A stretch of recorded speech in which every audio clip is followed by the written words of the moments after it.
Hello po. Isang magandang umaga po sa inyong lahat. Good morning po sa inyong lahat. Ngayon po ay 22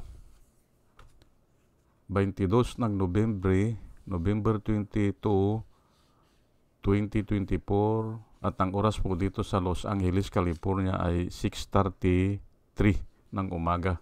6:33 na. Biyernes po at nais ko po mag-vlog patungkol dito sa 11 to 20 million mass deportation of Trump. Yan po ang tatalakayin ko. And I will try to speak in Tagalog and in English for the benefit of those who are listening in the US. I will try to mix. But later on, I will try to vlog again in pure English. But now, I will mix it with Filipino and English. Now, the question is, what really is the reason or the compelling reason why people migrate? Number one is because of famine. Number two, because of diseases. And number three, because of tyrants or dictators. They go away because they are oppressed. That's why people migrate. Again, I will repeat. People migrate because of famine. No food or food shortage. Number two, because of disease. They go away because it is a contagious disease. And number three, because of tyrants. Now, in all, Trump want to deport 11 million people. Now, there is no compelling reason. The reason is, and the reason is very shallow. His reason is very shallow. And no reason at all. For me, there is no reason at all. Because he is keep on telling, Trump is keep on telling, these people do not pay tax. That is wrong. These people is a burden to them. That is wrong. Very wrong. If you try to study history, that is very wrong. Now, let us go to the Egypt in the time of Moses. The Pharaoh does not want the Israelites to live. Why? Because these people are his slaves. But let us examine the slave. Let us examine. The slave is actually, if you search, they are giving free labor. Maybe 2 days or 3 days in a week, they will give free labor. They will not give free labor for the whole week because where they will get their food, they have to work in the field for their living. So, my study is telling us that free labor only for 2 or 3 days. And that we experienced that in the Philippines when the Spaniard is constructing churches. The Filipinos, they call it forced labor. Okay? So, now, I am equating these immigrants are the same as slaves. Why?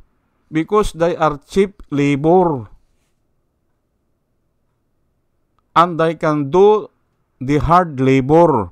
And they are disciplined. Now, I will ask Trump, do you want them to go home? I think I think that is insane. These people are their cost of labor is very cheap, almost half. For example, the minimum wage here in California is, I think, 17 or 18. And in restaurants, it is 20 per hour. Now, these people, these people are working in the field or construction or medical facilities. They work half the price. Maybe they will accept $9 per hour, particularly in the agriculture, in the field. Now, I will ask you, do you want them to go home? Or do you want them to be deported? I think you must think what happened in the days of Moses in the Egypt. Now, the Pharaoh does not want them to go in the mountain, or they want to worship God 3 days in the wilderness. But the Pharaoh think that they will not come back. So, the Pharaoh did not allow. Now, Trump wants these immigrants to go home. The Pharaoh did not allow. Think about it. Now, why did Pharaoh allowed? Why did Pharaoh allowed? The Pharaoh allowed them to go home, or actually, they drive them away because of the curse or the plago. The last plago is all the firstborn, including animals, including beasts, all firstborn of the Egyptian or in the land will die. All the firstborn, from the firstborn of the Pharaoh to the firstborn of the slave. And it is recorded in the Bible, no house that has no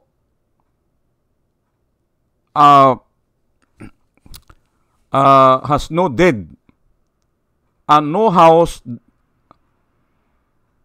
that no crying. No house there is no dead, and no house there is no crying.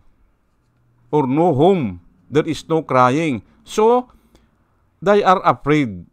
And they called these Israelites as the curse.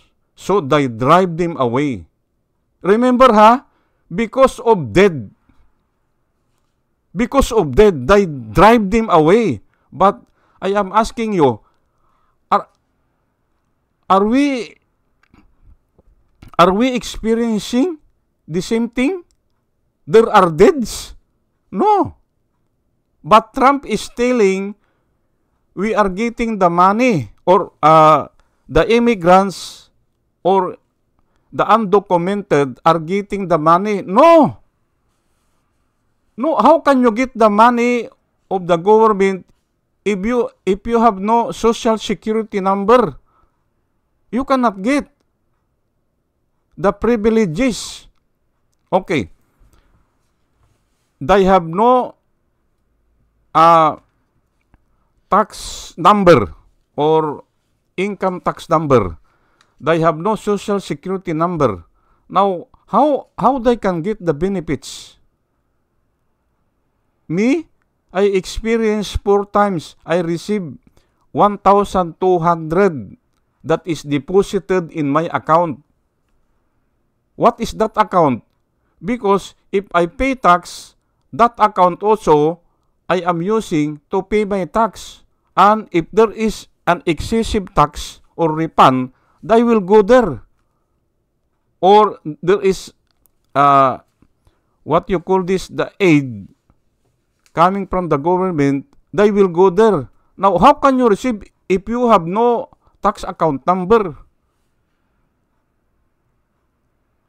So, these people are trying to say a lie. Now, are they paying tax? Yes. These people are buying something, and every goods in America has value-added tax. They have this value-added tax, and if these people buy foods or gas or eggs, they are paying tax through value-added tax. So, they are contributing to the economy. And you want them to go home? Think about it. Think about it. Who will do the dirty jobs? Who will do the hard jobs? And with a lower price. They admit to have a lower price, or the cost of their labor is low because they have no social security. They are not paying social security. They are not paying tax, income tax. They are not paying Medicare. They are not paying this insurance tax if you are unemployed. Remember we have this unemployment insurance. If you have no job, you can receive your money in 6 months or 1 year.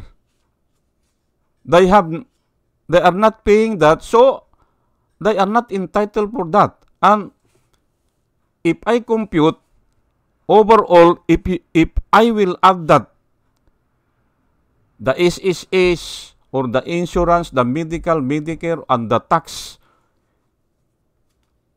maybe it is ranging from 35 to 40% of your salary that is deducted. It depends. If your salary is high, the deduction is high. If your salary is small, the deduction is small. Sometimes 30%. Now, but since they have no contribution to the insurance when you are unemployed, so they will not receive that benefits. If you are not paying SSI, or if you are old age, you have this pension, social security, you will not receive the social security if you have no number or if you did not contribute.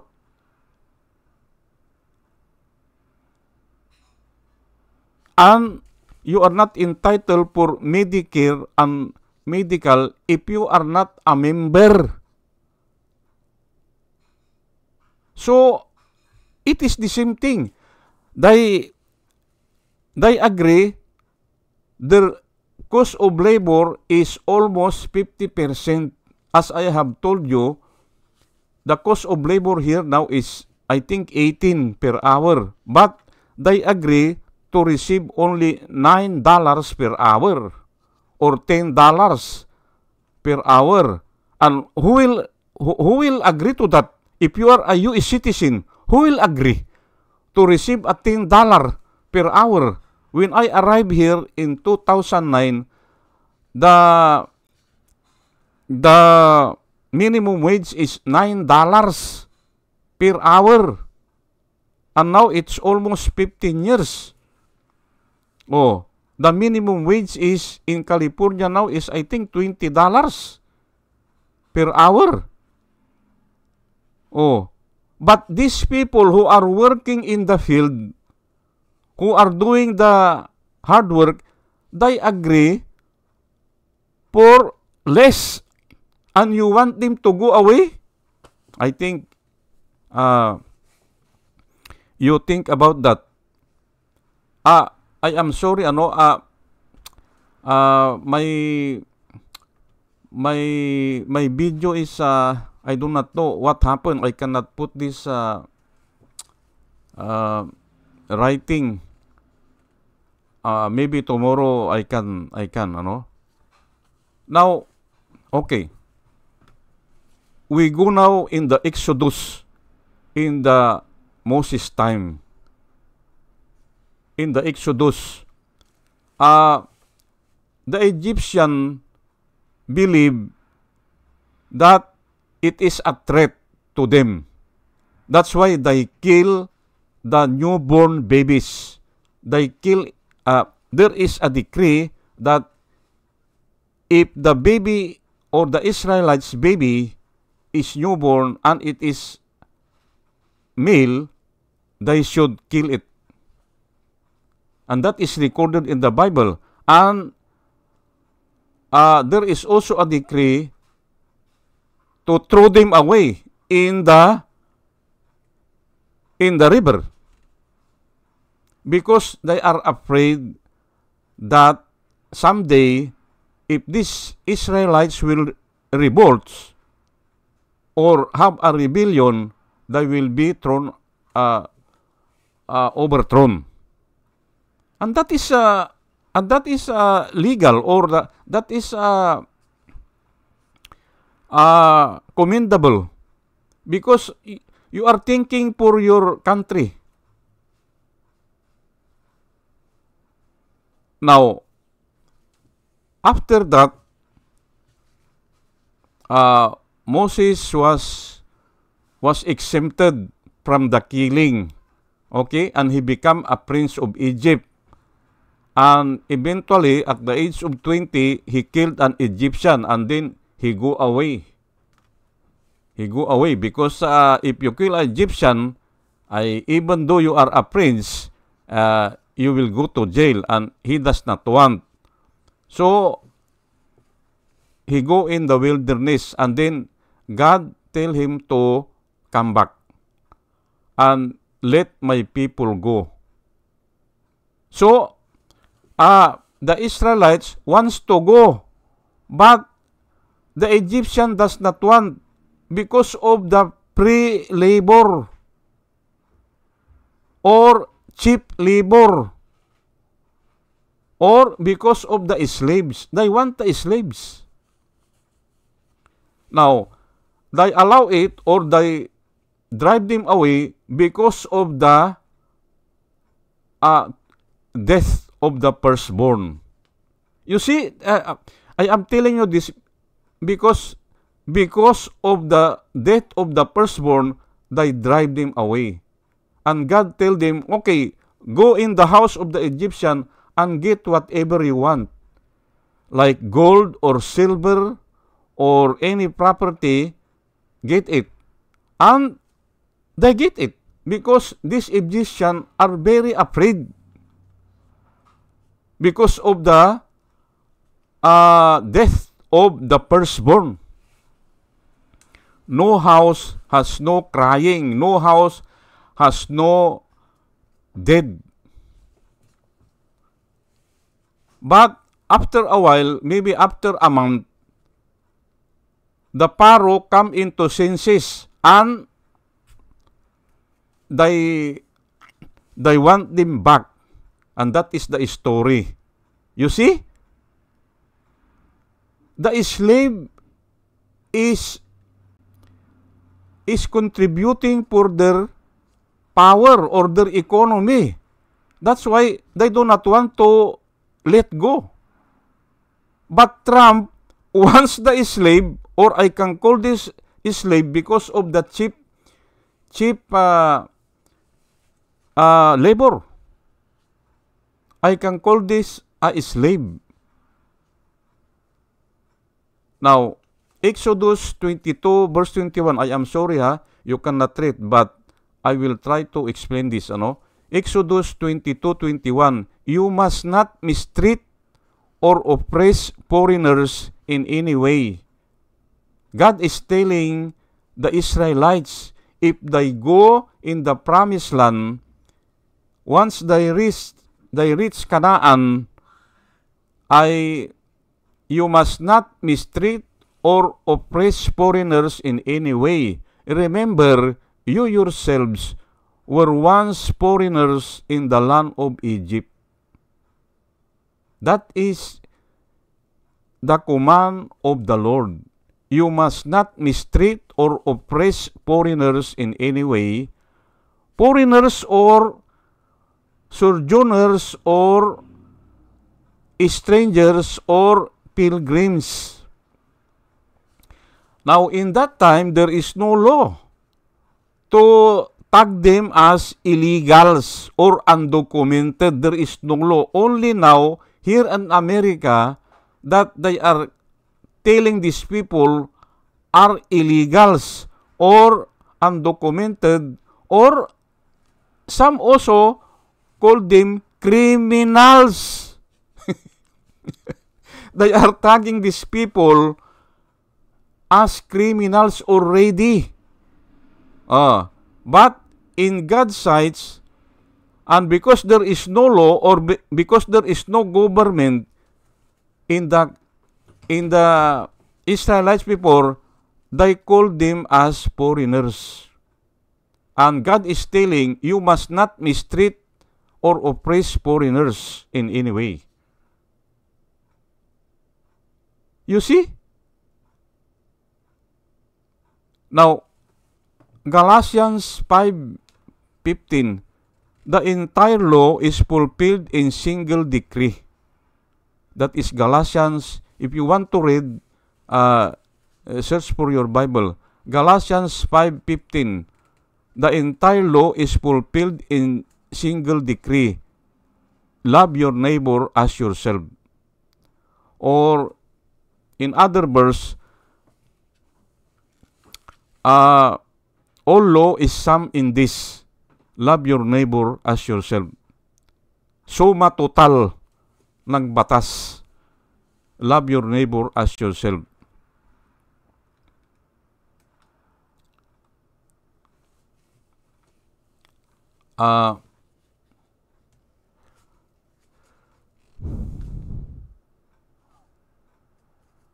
Ito ikikwento ko lang itong yung nangyari kay Jesus Christ, na kung saan ay tinanong siya para ma-justify. To justify, who is my neighbor? Jesus was asked in Luke 10 verse 30 up to 37 to justify who is my neighbor. The one man asked him, who is my neighbor? Because love your neighbors as yourself. That is the command. But who is my neighbor? And Jesus tell him this story. The story of the Good Samaritan. I will read. Jesus took up his question and said, a man was going down from Jerusalem to Jericho when he fell on the hands of robbers. Papunta sang Jericho. Hindi ba? From Jerusalem, he is going to Jericho and he fell on the hands of robbers. They stripped him, beat him, and went away, leaving him half dead. Half dead po ha? Oh, half dead. Now, by chance, a priest was going down the same road. But when he saw him, he passed by the other side. Oh, he passed by the other side. The priest, he passed by the other side. Iniwasan niya yung tao na half dead. So to, when a Levite, yung yung in charge sa simbahan, Leviticus, mga Levites, yun ang naglilinis ng simbahan. Sila ang din, mga Parisyo din yan, ano? They are the Pharisees, Levites, came to that spot and saw him. He passed by on the other side. Oh, iniwasan din, ano? Iniwasan na. Pero yung Samaritan, ay yung Good Samaritan ngayon, tawag ay tinulungan niya yung tao. Tinulungan niya yung half dead. Ngayon ay tinanong siya ni Kristo. Jesus Christ asked him, who do you think is your neighbor? Who do you think is your neighbor? Ay ang sinabi niya ay yung tumulong o yung Good Samaritan. Ano ang sabi po ni Kristo? Do likewise, sabi niya. Do likewise. Ayan po, gawin mo yan, sabi niya. Kasi nga hindi niya kinoconsider na neighbor yung yung priest Hindi rin niya kinoconsider na neighbor yung Levites, yung Levite. Ayan po, hindi ba? Oh. Ang neighbor niya ay yung tumulong sa kanya. Ayan po Hindi ba? Mahiwaga po ang salita ni Jesus Christ at si Jesus Christ kasi hindi sumasagot ng diretso. Puro patalinhaga o may ibang kahulugan. Ngayon, ang tanong ko ngayon, Donald Trump wants to deport 11 million. Now, what is the reason? What is the reason? Do we have a famine? Do we have a diseases? Or they have the diseases? So that we will drive them away?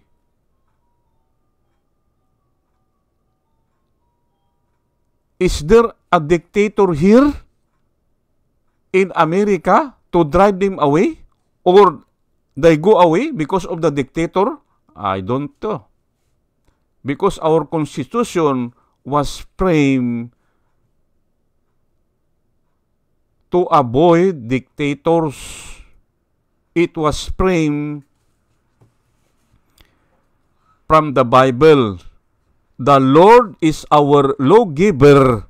The Lord is our judge. The Lord is our king. It is He who will save us.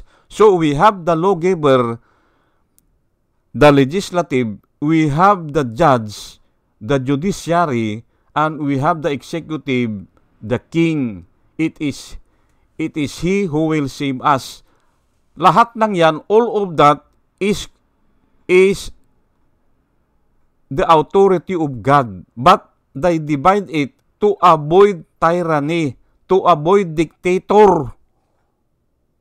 That's why we have the legislative, we have the executive, and we have the judiciary. For the Lord is our lawgiver, for the Lord is our judge, for the Lord is our king, it is He who will save us. Diyan po nanggaling yan. Our Constitution was brought about because of that. They do not want dictator. And now one will say that I will deport 20 million. I don't know. Think about it. Think about it. I have classmates in high school and I read his comments about this. He is also a US citizen and he is rich. She is rich and he wants this to happen, to deport this 11 million. I did not answer, but maybe sometime I will answer her.